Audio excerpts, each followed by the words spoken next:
রাত তখন ঠিক 2টো। চারদিকে নিস্তব্ধতা ভেঙে আমরা সীতাপুর থেকে রওনা হলাম আমাদের পরম আরাধ্য বাবা কেদারনাথের উদ্দেশ্যে। পাহাড়ি আঁকাবাঁকা পথ, প্রায় 2 ঘন্টা গাড়ি জার্নি। লোহার ব্রিজ পার হয়ে আমরা এসে দাঁড়িয়েছি এখন গৌরীকুণ্ডে। কেদারনাথ যাত্রার আসল প্রবেশদ্বার এটা। এখানে নেমেই আমরা রেজিস্ট্রেশন ভেরিফিকেশনের যে কাজটা ছিল সেরে নিলাম। ব্যাস, এবার শুরু আমাদের আসল পরীক্ষা, বাবা কেদারনাথের চরণে পৌঁছানোর জন্য লড়াই। আর এতক্ষণে ভোরের আলো ফুটে গেছে, আমাদের সকলের হাঁটাও শুরু হয়ে গেছে। 22 কিলোমিটার যে পথ, এই পথ কিন্তু এতটা সহজ নয়। পাহাড়ের খাড়া চড়াই রাস্তা, অক্সিজেনের অভাব, আর তার মাঝেই হচ্ছে চারপাশে ঘোড়া, ডুলি, পিঠুর অবিরাম যাতায়াত। প্রতিটা বাঁক যেন প্রকৃতির কঠিন পরীক্ষা। কিন্তু যখনই আমাদের এই ক্লান্তিটা গ্রাস করতে আসছিল না, তখনই চারপাশের সহযাত্রীদের হর হর মহাদেব, জয় কেদার বাবা জয়, এই ধ্বনিগুলো আমাদের মনে একটা নতুন শক্তির যোগান দিচ্ছিল।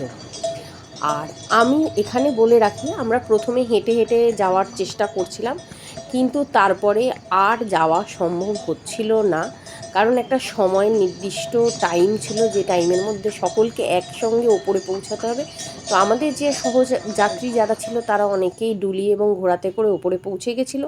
তাই আমি আর আমার মেয়ে বেশ কিছুটা পথ ঘোড়াতে করেই চলে গেছি। প্রাকৃতিক সৌন্দর্য আর সেরকমভাবে তোমাদের সামনে তুলে ধরা হয়নি।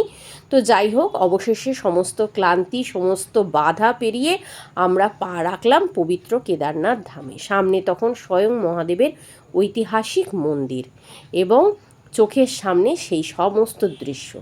এখানে এসেই প্রথমে আমরা উঠে গেছিলাম আমাদের এক মন্দাকিনী গেস্ট হাউসে। পাহাড়ি দুর্গম জায়গায় মোটের ওপরে বেশ ঠিকঠাক আরামদায়ক একটা রুমও পেয়েছিলাম। এখানে ফ্রেশ হয়েই আমরা চলে গেছিলাম স্বয়ং মহাদেবের দর্শনে, এবং আমরা মন্দিরে গিয়ে মন্দির দর্শন করলাম এবং মন্দিরের ভিতরে ডালি, সামনের দোকান থেকে ডালি নিলাম এবং ভেতরে মহাদেবের পুজো দিতে চলে গেলাম, কেদার বাবার পুজো দিতে চলে গেলাম। আর এই হচ্ছে কেদারনাথ মন্দির। কিন্তু ভেতরে কিছু নিয়মের জন্য মন্দিরের ভেতরে ফোন বা ক্যামেরা নিয়ে যাওয়া নিষিদ্ধ, পরিষ্কার। তাই জন্য ভেতরে আর আমরা কোনো কিছু ক্যামেরাবন্দি বা ছবি তুলতে পারিনি। সেই অলৌকিক মুহূর্তগুলো শুধু আমাদের নিজেদের মনের মণিকোঠায় নিয়েই বেরিয়ে এসেছি। খুব সুন্দরভাবে প্রাণ ভরে ঠাকুরের পুজো দিয়েছি। মনে হলো এতক্ষণে সমস্ত যে পরিশ্রম সফল হয়ে গেছে। আর এইখানে পাহাড়ি দুর্গম যে জায়গাটা, এটার যে একটা কষ্ট, সেটা আর এই যে পিছনে দেখতে পাচ্ছ, এটা হচ্ছে বিশাল ভীমশিলা। এই ভীমশিলা যেটা 2013 সালের বিশাল বন্যা থেকে এই বড় মন্দিরকে রক্ষা করেছেন, এবং এর চারপাশের পরিবেশটা একদম শান্ত। আর এখানে অনেক জটাধারী সাধু সন্ন্যাসীরা ধ্যানমগ্ন হয়ে আছে, এবং তারা নিজেরা নিজেদের যে এই যে বিশাল ভীমশিলা দেখতে পাচ্ছ, এই যে সামনে ভীমশিলা মন্দিরের ঠিক একদম সামনে। তো শুধু তো বাবা কেদারনাথের দর্শন করলেই হলো না, বাবা কেদারনাথের দর্শনের পরে আমরা চলে গেছিলাম বাবা ভৈরবের দর্শন করতে, কারণ ভৈরব বাবার দর্শন ছাড়া কেদারনাথের দর্শন সম্পূর্ণ অসম্পূর্ণ থেকে যায়। তাই এবার আমরা পা বাড়ালাম ওপরে ভৈরব বাবার মন্দিরের দিকে। আর এখান থেকে পুরো কেদারনাথ উপত্যকাটাকে দেখা যায়, পুরো স্বর্গ রাজ্যের মতো লাগে। মনে হয় যেন বাবা এখানে নিজের স্বয়ং বসে তার রাজত্বটাকে আর কি সাজিয়ে গুছিয়ে সুন্দর করে রেখেছে, এবং সবই তার তত্ত্বাবধানে। উপরে উঠতে উঠতেই আমরা দেখলাম বৃষ্টি আরম্ভ হয়ে গেছে, এবং স্থানীয় লোকরা বললো এখানে কখনো বৃষ্টি কখনো রোদ হয়, এইরকম এই বর্ষাকালেই বৃষ্টি হবে এরকম কোনো ব্যাপার নেই, সারা বছরই এখানে বৃষ্টি হয়। বরফ না পড়লে যখন এই টুরিস্ট টাইম থাকে এই 6 মাস, তখন মাঝে মাঝেই বৃষ্টি হয়, ঝিরঝিরে বৃষ্টি। তো আমরা যাই হোক বাবার দর্শন করে বাবার কাছ থেকে আশীর্বাদ নিয়ে আবার আমরা নিচের দিকে কেদারনাথের দিকে নেমে আসলাম।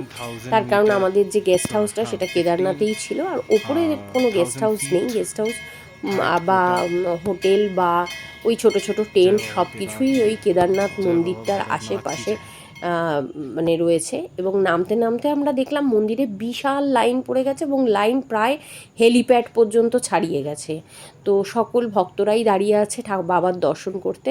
তো আমরা আজকে দিনটা কেদারনাথে থেকে পরের দিন ভোরবেলা বেরিয়ে পড়লাম আবার নিচের দিকে, মানে ওই গৌরীকুণ্ডের দিকের উদ্দেশ্যে রওনা দিলাম। আর বাবাকে বিদায় জানিয়ে যেতে মনটা ভীষণ ভারাক্রান্ত হয়ে যাচ্ছিল, একদমই ইচ্ছা হচ্ছিল না যেতে। তবু কী করব, যেতে তো হবে পরবর্তী যাত্রার দিকে। তো এখানে আমি যেটা বুঝলাম যে বাবার কাছে দর্শনে আসার বেশ কিছু পথ আছে, যেমন হেলিপ্যাডে মানে হেলিকপ্টারে করে আসতে পারে, ঘোড়ায় করে আসতে পারে, ডুলিতে আসতে পারে, পিঠুতে আসতে পারে, আর কেউ ক্ষমতা থাকলে নিজে ট্রেক করে হেঁটে এখানে বাবার কাছে আসতে পারে। কিন্তু যাদের খুব পয়সা আছে তারা তো হেলিকপ্টারে করে আসবেই বা ঘোড়াতে করে আসবে, কিন্তু পিঠু বা ডুলি এনারা না থাকলে অনেক বয়স্ক অসুস্থ লোক যারা চাইছে বাবার দর্শন করতে, তাদের দর্শন হয়তো অসমাপ্ত থেকে গেল। তাই এই পুরো জার্নিতে সকলকে ধন্যবাদ না জানালে আমার মনে হয় যে দর্শনটা মানে সম্পূর্ণ হলো না। কারণ পিঠু এবং ডুলিতে যারা রয়েছে তারা হাসি মুখে আমাদের যে ট্যুরিস্ট যারা যাচ্ছে ওপরে, মানে বাবার দর্শন করতে, তাদের সকলকে নিয়ে যাচ্ছে। হ্যাঁ, হয়তো অর্থের বিনিময়। আর হেলিকপ্টার তো এখানে পুরো অটোর মতো সার্ভিস দিচ্ছে, মানে হেলিপ্যাডে এসে থামছে, 6জন করে নামাচ্ছে, 6জন করে তুলছে, চলে যাচ্ছে। আমার তো খুবই ভালো লেগেছে।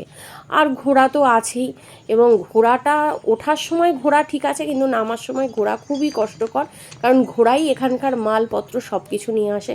মোটের উপর কেদারনাথের যে অভিজ্ঞতা এবং মানে সম্পূর্ণ, যেটা আমার ভীষণই ভালো লেগেছে। এবং এখানে একটু এক্সপেন্সিভ, এটা তো এক্সপেন্সিভ হবেই, কারণ অনেকটা রাস্তা, 22 কিলোমিটার রাস্তা নিচের থেকে ওপরের ডিস্টেন্স। তো অতটা রাস্তা জল খাবার সবই তো তাদের তুলে এনে এখানে যারা আসছেন মানে পর্যটকরা তাদেরকে দিতে হচ্ছে। তো যার ফলে সেটার দাম একটু বেশি হবে, এটাই স্বাভাবিক। তো যাই হোক, আজকে কেদারনাথকে বিদায় দিয়ে আমরা গৌরীকুণ্ডের উদ্দেশ্যে নেমে এসেছি, এবং গৌরীকুণ্ড থেকে আমাদের পরবর্তী যাত্রা হচ্ছে বদ্রীনাথ। তো দেখা হচ্ছে নেক্সট ভিডিওতে।